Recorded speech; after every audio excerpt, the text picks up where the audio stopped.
A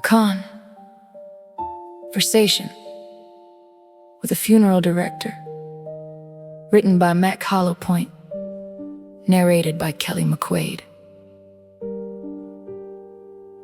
A few years after the pandemic, I found myself sitting beside a funeral director. It wasn't a planned meeting or anything formal. Just one of those conversations life occasionally drops in your lap when neither person is looking for one.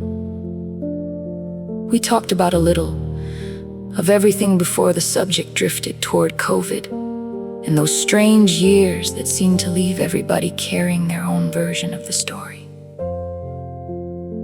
I asked him a question that had been rattling around in my head for a long time. What was the percentage increase?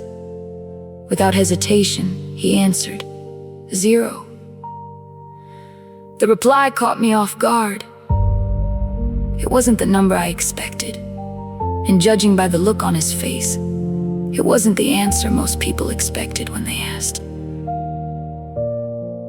He went on to explain that during the pandemic he had been communicating with funeral directors all over the place, independent operators and larger commercial establishments alike. Their concerns were remarkably similar. How would they handle a surge? What procedures would be necessary? Were the deceased contagious after death? What exactly were they preparing to face? The uncertainty alone had created enough questions to draw unsteady concerns. Then he told me what he remembered most, according to his observations and the conversations he had with dozens of colleagues.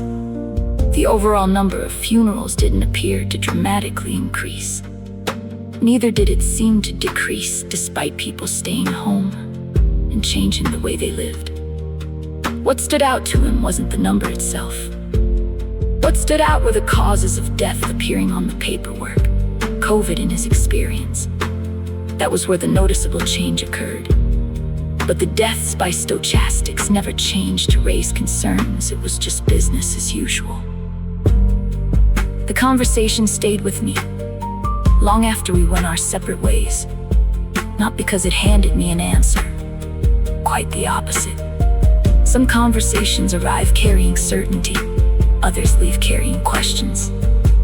This one belonged to the second category years later. What I remember most is still that moment, when I asked the question and he answered, 0.